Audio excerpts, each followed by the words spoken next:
Greetings everyone! Today we're going to start talking about angular momentum. We recently talked about regular momentum, and as many of you might imagine, angular momentum is the angular version of momentum. Sometimes us physicists are really good at naming things, I think. This is one of those times.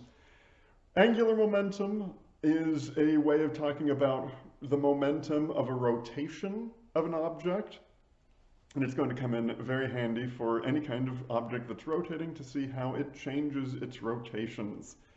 This is meant for slides 117, angular momentum, in the files section. And there's also a video in the description which I want you to watch, so check out that video in the description down there, and I'll tell you in the video where you should be looking for it. So watch that, and we'll talk about angular momentum. What is angular momentum? Well, angular momentum is another kind of quantity that we're going to have to think about this semester. Things like forces, accelerations, energies, regular momentum, moment of inertia, all of these are different quantities that we're studying this semester. They all have their own thing that they do, their own kinds of problems that they work for.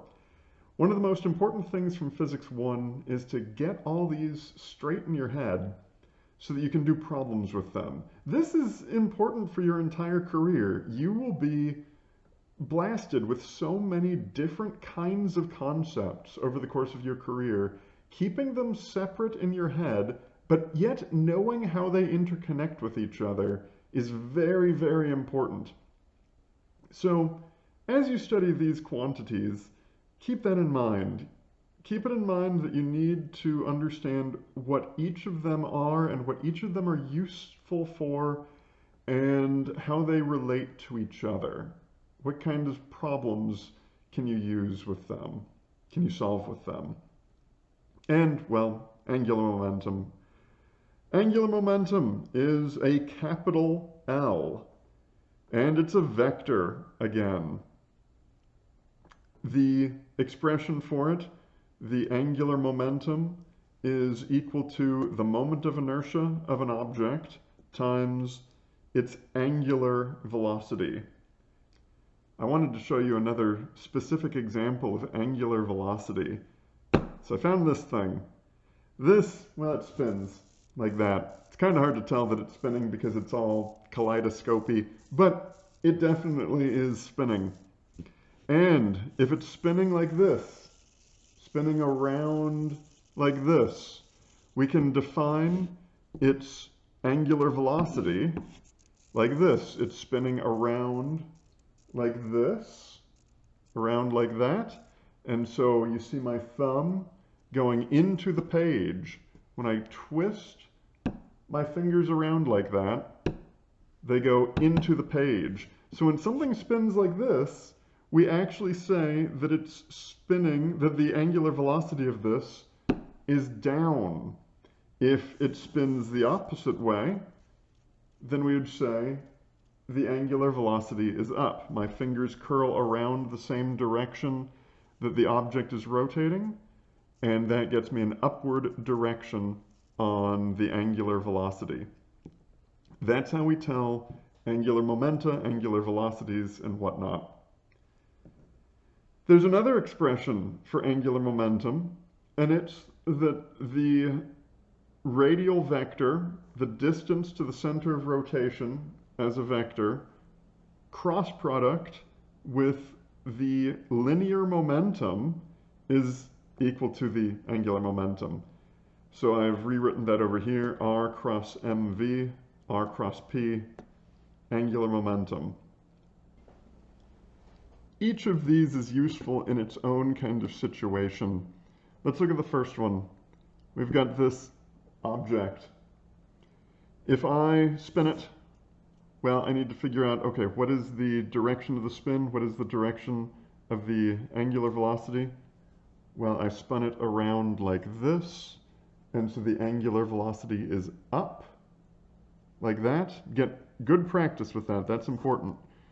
And if I can figure out the rate of that angular velocity right there, how many radians it's rotating through per second, then I can plug that in there.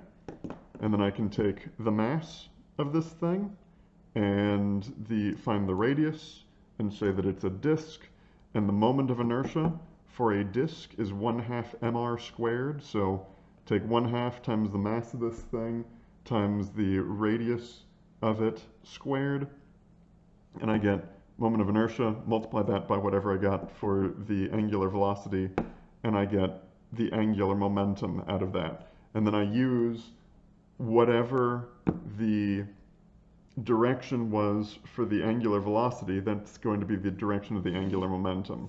So if it's spinning around like this, then that is up. It has both an upwards angular velocity and an upwards angular momentum. Wow. What about that second possible variant on the equation? That's going to be something like this again. Sometimes you've got one object like this, and you've got another object that comes in like this. Okay, well, what happened there? We had one object that was just sitting there, minding its own business. We had another object that came in completely straight on and pushed it, and that made it rotate around. You can make something rotate by hitting it straight on. That's interesting that that's possible. For something to rotate around, it has to have an angular momentum. That's the point of this equation. You could calculate the angular momentum of this thing rotating around if you knew its angular velocity and moment of inertia. You can calculate that. But how did it get that? We'll talk about collisions like this in a little bit, but it got that from something that just rammed it, like that. You can have something go straight into something else and cause it to rotate. My fist is not rotating as it comes in, yet it can cause a rotation. And so we can say that my fist had an effective angular momentum because of its regular momentum and how far away it was from the center. If we take another look at this, we can think, okay, if I want this thing to spin, should I punch it out near the edge, like that? Or should I punch it in there? Which way is going to make it spin better? We'll talk about the math behind that in a little bit. You can also think about this in terms of a door, and we'll do an example with a firefighter running into a door in a few slides. This should all look familiar because angular momentum, well, that's L with a vector. Regular linear momentum is P with a vector. Angular momentum is equal to I omega, and regular momentum is equal to mv. I is the moment of inertia. That's a measure of how difficult it is to rotate something, to accelerate something's rotation. Mass is a measurement of how difficult it is to move something. That's fundamentally what mass is. How difficult is it to move something? And we multiply that by velocity here, and we multiply it by angular velocity over here.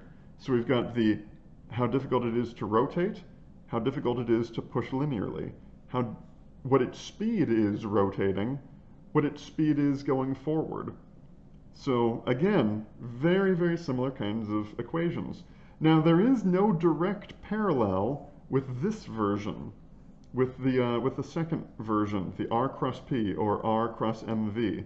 And that's just because, well, that is the momentum right there, so it'd be hard to relate to itself when it's already in that equation. But you do see it's in the equation, so there is that relationship there, with R being the distance to the center of rotation cross with that P. That is the cross product, which you can look in the book if you want more information about that.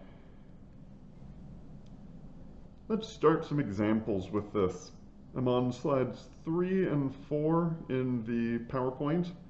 We've got a hipster's LP record Now I realize that most people actually know what records are again, thanks to two things, hipsters and Minecraft. So, we got that. It's got a mass of 150 grams, it's spinning at 80 revolutions per minute, and it's got a radius of 15 centimeters. We need to find L. We need to find the angular momentum. Question for you, which ones of these previous equations should we use to find the angular momentum of this object? I'll let you pause for a second and think about that. All right, I think we should use this one to find the angular momentum of that LP record. We almost have the angular velocity. We've got revolutions per minute. We'll have to do something with that. And we've got all the ingredients that we need to find the moment of inertia. We've got a radius and a mass. So let's use that to figure this out. We need to find angular momentum. Angular momentum is going to equal I omega. And we need to figure out I. This is a disk.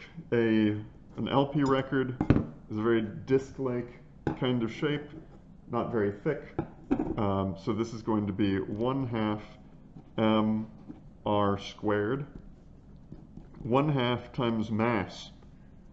What should I plug in for mass? I think I should convert the mass into kilograms. 0.15 kilograms times the radius. What should I plug in for the radius? I think I should plug in 0.15 meters. That was purely accidental that both of those were 0.15. But 15 centimeters is 0.15 meters and 150 grams is 0.15 kilograms. And then we can solve for the moment of inertia. Let's do that. Moment of inertia is going to be 1/2 times 0.15 times 0.15 squared. And that's going to be 0.00168 kilograms meters squared. Kilograms meters squared. Now we need to find omega. Plug that in there, plug this in there, and then we'll find omega. What's omega going to equal? Well, we know that it's spinning at 80 revolutions per minute. 80 revolutions per 1 minute, right? Well, we need to get rid of those things. We need to get this. What's the units of this?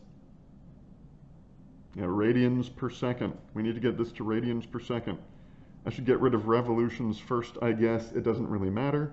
So 1 revolution is, what should I plug in up here?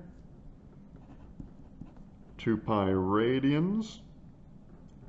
And that will get us rid of that.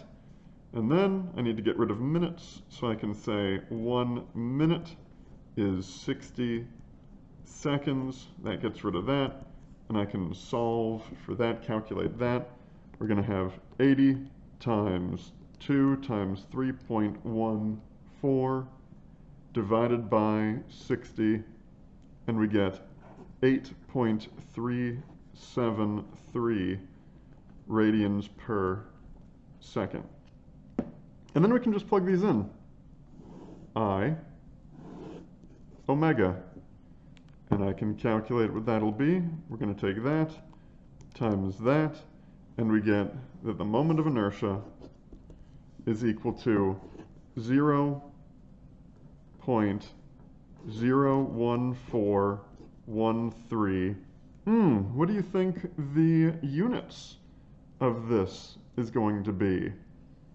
Well, we can remind ourselves of the equations. We've got I. The units for I we use down here, kilograms meters squared. So kilograms meters squared times omega, and omega was radians per second. Radians per second. However, Radians is that kind of fictitious unit that we can kind of just ignore. So really, the answer is going to be 0.01413, or just 141, kilograms meters squared per second. We generally don't include radians when it's with a bunch of other units like that. It's completely arbitrary, and I'm not going to count you wrong if you accidentally throw radians in there. It's fine, but generally it's not used. We now have a brave but poorly trained firefighter. I wrote this question without actually knowing how firefighters knock down doors, and then I actually looked it up, and I saw that I was completely wrong.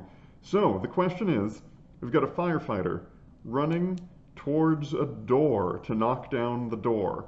Is he going to just slam his body against the side of the door away from the hinges, and that's going to break open the door? That's not how you open doors, apparently, as my Googling taught me, but we'll still use it.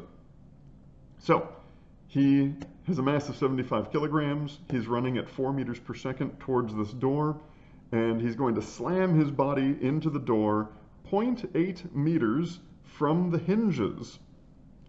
We need to find the angular momentum that he has the moment that he hits the door. You can think of it as a top-down kind of thing. This is the top-down view of the door and the hinge right there, and he's just going to slam into the door like that and hopefully open it up. What equation do you think we should use for this? I'll bring this back for a second. I think we should use this one because we've got someone with momentum running at a door, at something that can rotate, at some distance from the center of rotation. Whenever you have something coming in to a problem with a momentum, with a linear momentum of its own, coming in away from the center of rotation, at some radius, some radial distance from the center of rotation, well, then you're probably going to have to use this right there.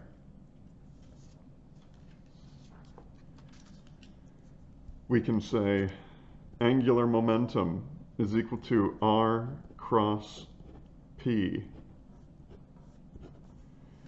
And radius, well, that's going to be 0.8 meters.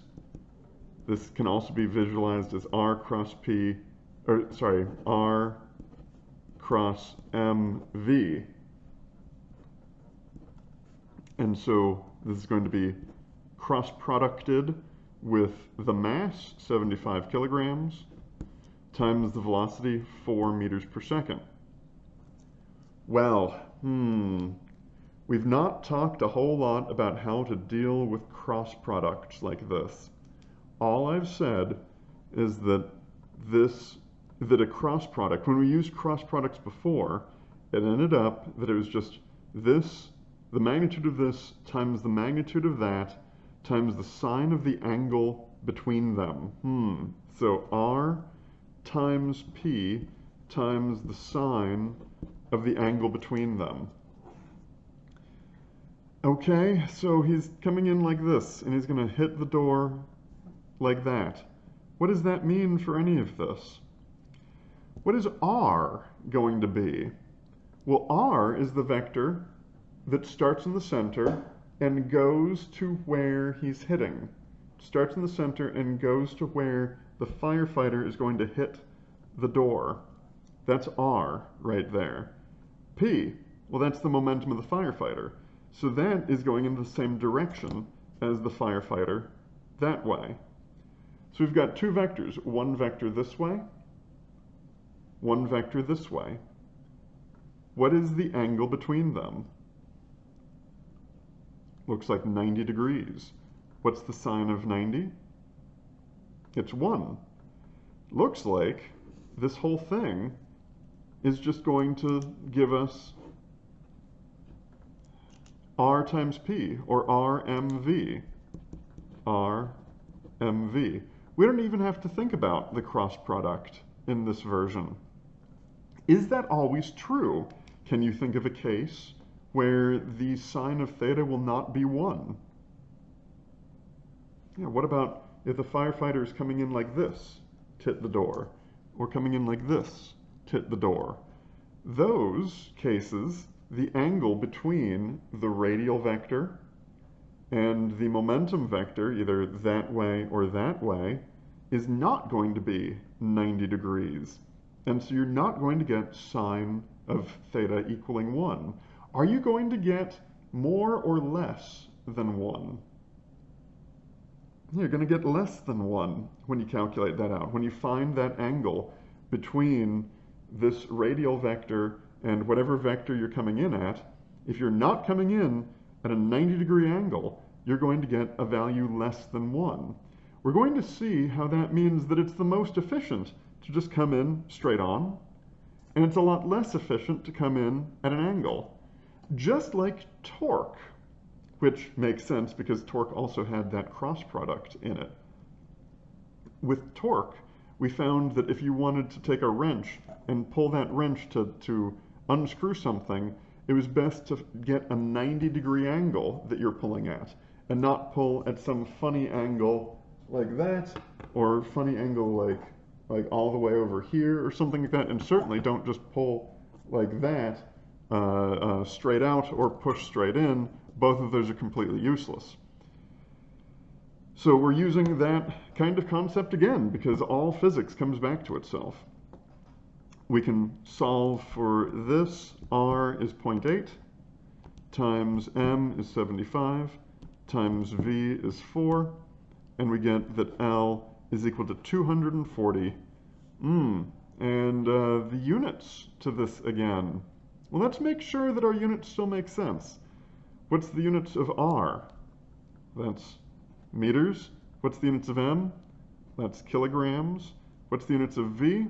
Well, that's meters per second.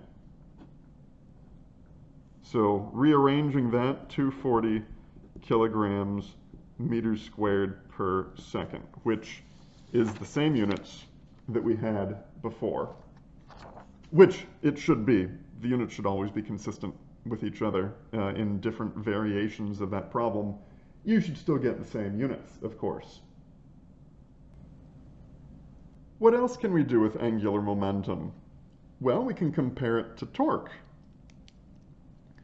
The net torque on an object is equal to the change in momentum of that object over the change in time, dl dt. This should look familiar. It looks a whole bunch like F net is equal to dp dt, which we talked about when we were talking about momentum.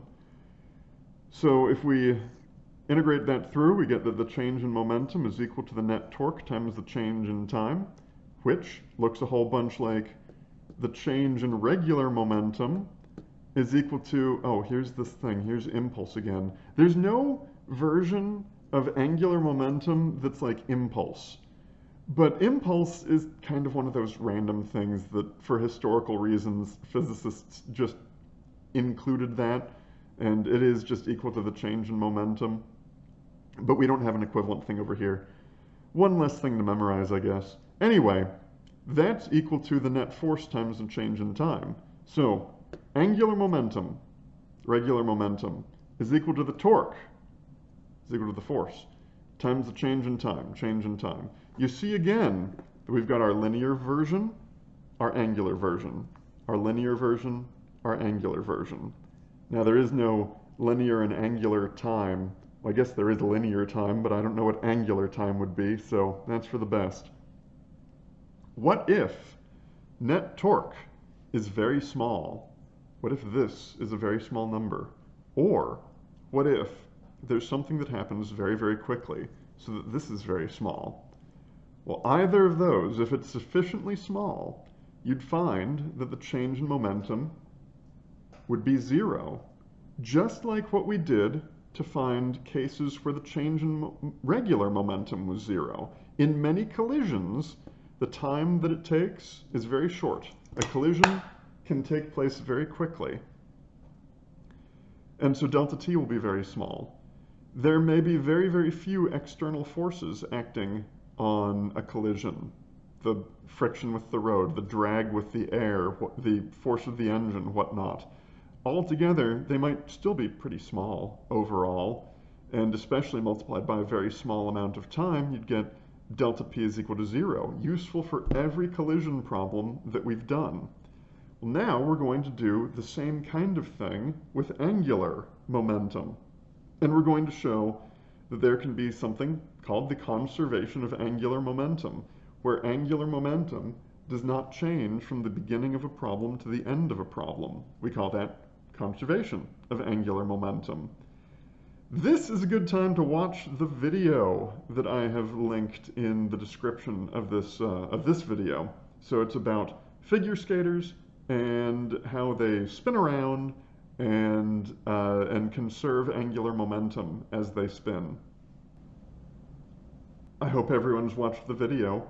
Usually I really like doing in-class demonstrations with angular momentum and people spinning around and tucking in their arms and seeing if they go faster or slower. Unfortunately, I can't really do that here because the only spinning chair that I have is broken garbage. Here's my armrest, if you're wondering. The chair that I have is quite broken, and so I cannot video myself spinning around in it, unfortunately. We can still do problems with it and watch videos about it. We've got a figure skater spinning around like that. This figure skater is spinning around at 0.74 radians per second. That's a pretty typical speed, angular velocity, I should say, for a figure skater. And this figure skater's moment of inertia is 4.79 kilograms meters squared. I actually did this math myself. I added up what my moment of inertia would be if I was spinning around with my arms outstretched, and that's the value that I got, so that's an acceptable kind of number. So we've got this figure skater spinning around, and then the figure skater tucks in his arms and changes his moment of inertia to 2.14 kilograms meters squared. We need to find this figure skater's new angular velocity. How do you think we should do that? What strategy should we use to find the new angular velocity of this figure skater? I think we should use delta L is equal to 0.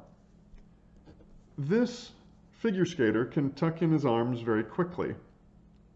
And in fact, if you watch the video, you'll see that these figure skaters do tuck in their arms very quickly. There's also very few external forces acting on the figure skater, or I should say more specifically, very few external torques acting on the figure skater. In this, we saw, okay, what if the net torque is very small? Well, there's not really much net torque. The ice underneath the figure skater is not contributing very much torque to this figure skater. So as the figure skater tucks in his arms, he has to conserve his angular momentum. Remember, conservation is just like it is in environmentalism. When you want to conserve the environment, you want to make sure that there's the same environment after that there was before. Well, conservation of angular momentum, the universe wants to make sure that there's the same angular momentum there after that there was before. Thus, L initial is equal to L final. The angular momentum before is equal to the angular momentum after. This is delta L is equal to L final minus L initial, and then just one step of algebra will get you there. Well, angular momentum. Which equation do you think we should use for this? Yeah, I think that we should use I omega. Now, here's an interesting wrinkle to this. Whenever we did regular momentum, the masses didn't change. The mass was constant the entire time. If we had two vehicles hit each other, their masses weren't changing. Not very much. You know, maybe some debris flies off, but we never really dealt with that. Here, the angular momentum can change quite a bit. The moment of inertia. The moment of inertia can change quite a bit. So we actually have to specify that this is the initial moment of inertia times, okay, we always had to specify initial angular velocity. That's equal to the moment of inertia final angular velocity final.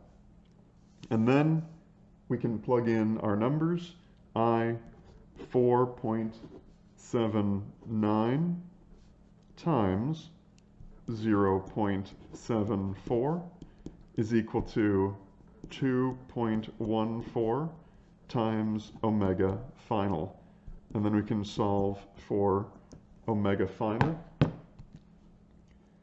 4.79 divided by 0.74, 4.79 times 0.74 divided by 2.14. That gets us 1.66. What's the units of this? Radians per second. Now, what's the direction of this? I haven't really been talking about directions a whole lot with this, but hopefully the figure skater is still spinning the same way. You would not expect a figure skater to be spinning this way, and then he tucks in his arms, and as soon as he tucks in his arms, he's spinning the other way. That'd be very weird for tucking in your arms to change your direction of spin at an instant. No, that's not going to happen. He's just going to spin faster in the same direction that he was spinning already. And sometimes that's enough. If you say that on a test, for example, if you're not given any information about what physical direction, you're just given a description of the direction, you can just say the new angular velocity or new angular momentum or whatever it is, whatever angular quantity that you're looking for, it's just the same that it was before. And sometimes you have to use the right-hand rule to figure that out, but often it's just going to be a matter of describing it in words rather than specific directions. Well, these examples were just to start you off calculating angular momenta and calculating this change in angular momentum being 0. What does that do for the angular velocity? Next time we'll do a few more complicated examples with this. Good luck.